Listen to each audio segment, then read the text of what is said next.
speaking of segments, it's been a while since we've done this. It's been about a month or so since we had him on. And he is the editor of OrlandoPinstripePost.com. He also covers Orlando Magic on a regular basis. He's a good friend of the shows and also a regular contributor with us. Our main man, Zach Oliver. Zach, how you doing, sir? Man, I'm making a comeback like Baron Davis. Oh, hopefully not with that hairstyle. Oh, yeah, the hair. Woo. You know what? That's just easy. That's too easy on that one. But you know what? Our producer, our super producer, Chris, said that Zach is now a gangster based on his call. So perhaps he is making a comeback like Baron Davis in the hairstyle. Hey, you know what? As long as he has Soul Glow and Activator, I'm all in. And Zach, when the Magic get back from London, if you come anywhere with a Jerry curl and some type of activator, trust me, it will be on social media. I won't make any promises. Well, you know what? The Magic they're in London this week, so we'll get to that in a minute. But, it's been about a month or so since you've been on with us. So basically in the last month, besides Scott Skiles winning Eastern Conference Coach of the Month for December, in your take, how has the Magic been in the last, let's say, 10, 12 days, in your opinion? They've been in a tailspin, which doesn't really surprise me. I thought that, while they played extremely well in December, they were beating up on teams that they should have beat. I mean, I have their schedule up right now. They lost to the Clippers, they lost to the Cavs, they lost to the Hawks, and they lost to the Heat. I mean, and then their only other loss in December was against the Suns, but that was the second night of a back-to-back. Last game of a West Coast road trip. Kind of, maybe a schedule loss of sorts. But they beat up on teams that they should have beat. They beat, one team, two teams that were playoff teams last year in December, and that was New Orleans on the 28th and Houston on the 23rd. So, the fact that they're struggling now when they're playing much tougher opponents, isn't surprising me. They're, I believe they're 5-12 this season against teams over 500, 15-6 against teams below 500. So they're beating teams that they should, and they're losing to teams they aren't as good as. And things don't get much easier. 13 of their next 16 are against teams over 500. They have a stretch to start off February at San Antonio, at Oklahoma City, home against the Clippers, a home and home with the Hawks, and then the Spurs right before the All-Star break. Ouch. That's not really pretty. I mean, like you said, outside of Philadelphia, it's not really a good stretch for the Magic. They have an entire week off, this week, basically with only one game this week. In your opinion, real quick, before we go any further, in the last couple weeks, Nikolai Vucevic is actually, with the exception of the Cleveland game, playing some of his best basketball of the season. Is it the fact that Nikolai is Vuce really pretty much learning the system defensively and getting more confident in it? What do you think, if not, what do you think has been the biggest part of his success in being the turnaround with his game in the last few weeks? I mean, it's just a matter of him scoring the ball really efficiently. His defense, Vooch, he tries, but, even with the system that they run defensively where they just try to funnel everything down to the baseline, it's not working. He's been really bad in the pick and rolls lately, and they're just getting torched, and a lot of it starts with him defensively. But scoring the ball, he's been really good, and, his rebounding's still down from last season, but I think it'll be fine. They're making a big push for him to try to get into the All-Star game. I've been saying this for a while. The only way he gets in is if the coaches vote him in. And I don't think that he gets in because there's just too many guys ahead of him in the Eastern Conference front court. But that's a whole other discussion for a whole nother day that we could probably go on and on about. Right. Well, speaking of Victor Oladipo, I mean, he is probably their biggest trade chip, and that's something we want to talk about since that's kind of the buzz in Orlando. Mm-hmm. If you talk to Orlando fans, a lot of them are asking me, hey, Paul, what do you think? Are they going to make a move? Are they going to make some trades? And my thought is they should stay pat. They should evaluate the talent they have And if they're going to make a move, it needs to be over the summer or next year's trade deadline. What they have right now, they need to evaluate and make sure that it's what they want going forward or not. So that's my take. However, what are you hearing? I mean, that's probably the smartest thing I've ever heard you say, actually.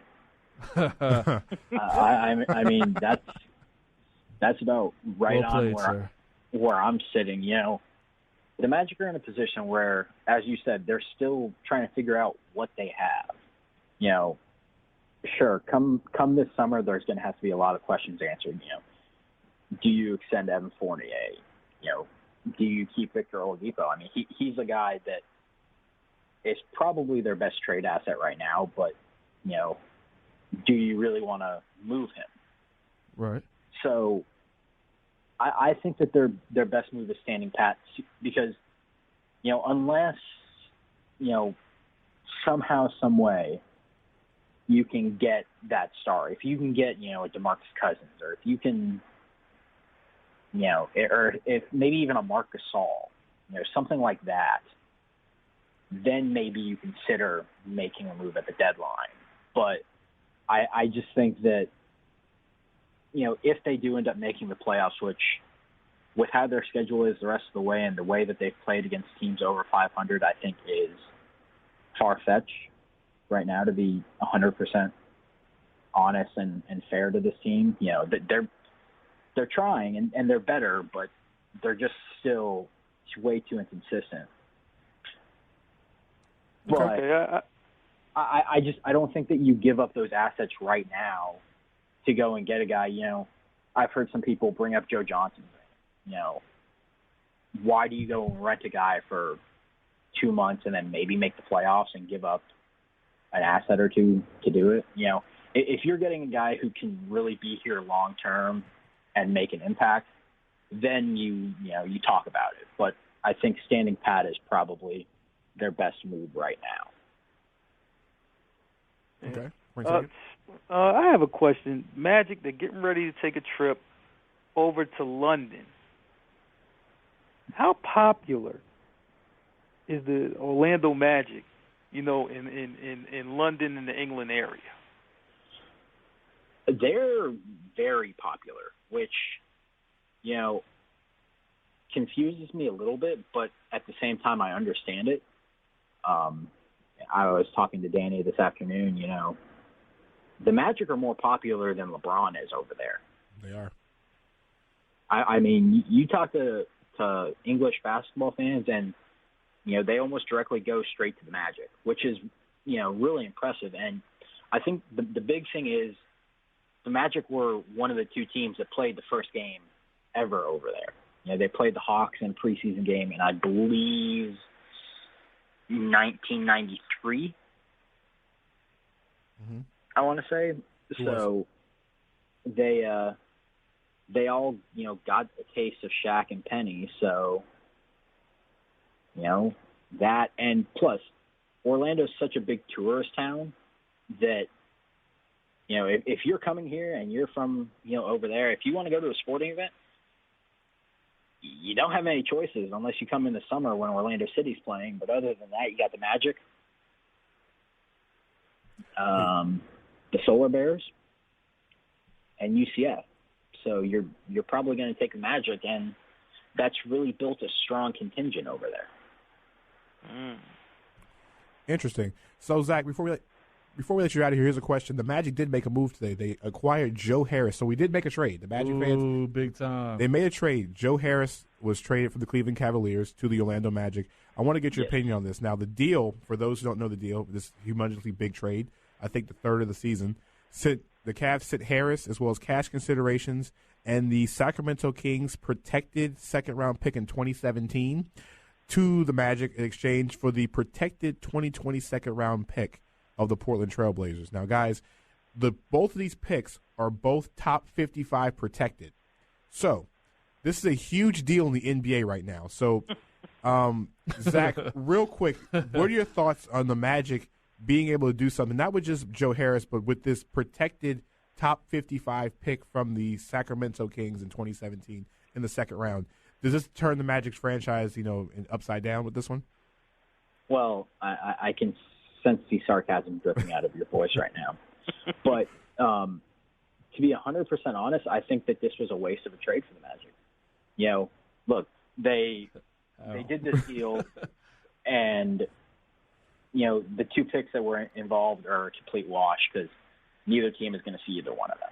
You know, unless by some magical strike, the Blazers or the Kings become a godsend in the West in the next 5-6 years, which isn't going to happen. Sorry.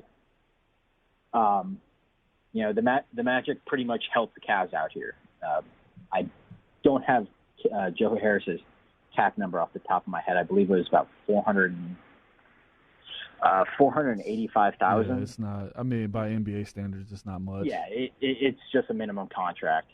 But because of how the Cavs, salary is with LeBron, Kevin Love, Kyrie, etc., they're pretty deep in the luxury tax.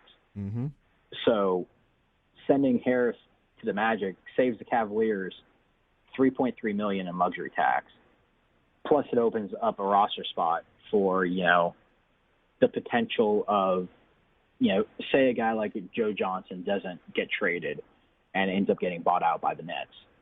That opens the door for him to go and sign with the Cavs and give them improved wing depth and a guy who can still score 15, 20 on a given night off the bench. So my problem with this is if you're the Magic, why? Like, I get it. You're doing the Cavs a favor, and the Magic already requested waivers on Joe Harris, so he's never going to see the light of day in Orlando. Well, I mean, they did a good thing on that one. But Zach, before we let you out of here, what you got coming up on the Pinstripe Post for us? Oh, we should have a lot of stuff coming up. Obviously, the London coverage is pretty big, and we're going to start diving into some trade stuff too. So there's going to be a lot of stuff coming up, and see what kind of fun things we can get into over there. Well, I hope. Sounds good, man. Hey, like I said, we hopefully the Magic can at least finish the week at 1-0. Like I said, the big game with Toronto, and they have to win this game because, like you said, they've been tail spinning as we're getting close to the deadline. If they don't, then they could be one of those teams that, like Paul would say, it should be sell time in Orlando. Well, not really. I feel like if they're going to finish in the lottery, that's great. That's what I want. I think that's what most Magic fans should be wanting That's for. not what they want. They want playoffs, but that's a terrible Magic thought. Magic fans want playoffs, And they shouldn't. And I don't know if I'd say they shouldn't. No, I'll say it for you. They should not want the playoffs. I'm sorry, Zach. There's not going to be anything you can say to change my mind. There's not going to be anything the Magic ownership could say to change my mind. You do not want to make the playoffs if you're the Orlando Magic. It will be fool's gold, and you will hurt your draft stock, or your draft pick. Why would you want to go into the first round of the playoffs, get obliterated, only to lose 5 or 6 spots in the draft? No, please, Orlando, lose. For our sake as fans, we would rather you get a good draft pick, get a talented player. I mean, if you get in the lottery this year, you're looking at Jamal Murray at pick 11 right now. NBA Draft Net, they got him at 11. I mean, listen here. If the Magic can get a guy like Jamal Murray at 11, that's who we get. Or a big man or whatever the case is. But you're not going to get the same caliber in the 20s or high teens that you are in the lottery. So, hey, man, keep losing, guys, because I really want to get some more talent on this roster. It makes a lot more sense. I mean, I agree with that. For me, it's in Orlando's case, me and Zach go to a lot of these games. To Zach's point, the Magic fans really want the playoffs, but Paul makes a great point. Who wants to be a first-round snack for LeBron? For LeBron? Yeah. Like, who wants to be the warm-up game for LeBron in the playoffs? Now, the Bulls, too. The Bulls, listen, the Bulls, while I don't think they'll touch Cleveland, there's no other teams in the East that are really going to touch them. So, I mean, you're going to be a snack for one of those two teams if you're 7 or 8. That's a good point. But, Zach, like I said, thanks for coming on. Like I said, we'll talk to you again next Tuesday. Yeah, I didn't expect to have Paul just kind of start yelling at me like that. Hey, man, I had to get you back for that intelligence joke you made earlier. Happy New Year. Love you too, man. Zach, thanks for coming on.